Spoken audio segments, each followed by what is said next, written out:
హ్యాపీగా ఉంది. అయినా అవతలది ఏడుస్తుంటే చూస్తూ ఎంజాయ్ చేయక మనం ఇక్కడ ఉండటం ఏంటి? పద మమ్మీ. పదక్క.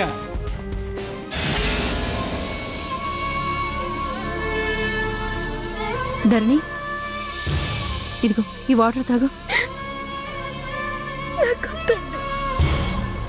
కొంచెం తాగు.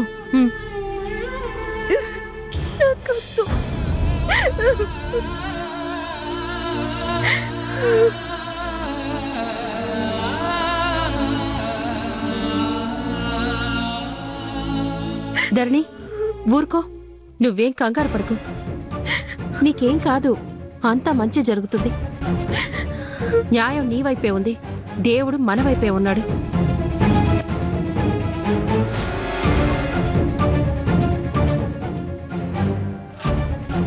నిజంగా నేను కావాలని తప్పు చేస్తే నా ప్రాణాలు తీసినా హ్యాపీగా ఫీల్ అవుతాను.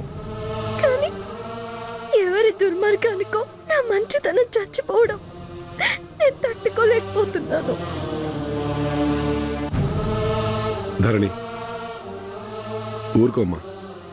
చూడు, టైం బాగాలేనప్పుడు తాడే పామై కాటేస్తుందంటారు. ధరణి, పడ్డవాళ్ళెప్పుడు చెడ్డవాళ్ళు కాదు. చెడని పెంచుకొని బతకడం నా వల్ల కాదు. ఓహో, రూటు ఇలా మార్చి ఆదిత్యను బ్లాక్మెయిల్ చేయాలని చూస్తున్నావా? బ్లాక్మెయిల్ ఏంటి? బ్లాక్మెయిల్ ఇంకా అర్థం కాలేదా వదనా? చస్తాను చస్తాను అని బెదిరిస్తే బావ మనకెందుకొచ్చిన పాపం అని వదిలేస్తాడని ప్లాన్ వేస్తుంది.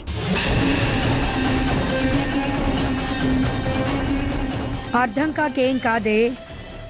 ఈవిడ గారి సమర్థింపు ఓదార్పు చూస్తుంటే దీనికి వాటా ఉందేమో అనిపిస్తోంది.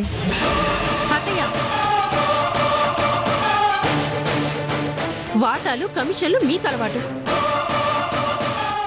అందరూ మీలాగే ఉంటారనుకోకండి. ఎవరిలాగానో బావ వస్తే తేలుతుంది కదా. నాకు తెలిసి దీని చెల్లెలొచ్చి ఏడ్చి వెళ్ళింది కదా, దానికేదో అవసరం పడుంటుంది.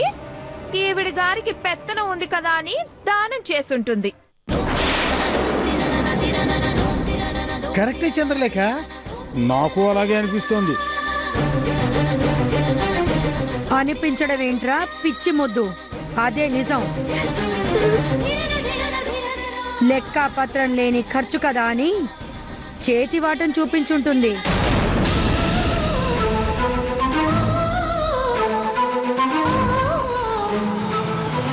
అక్క,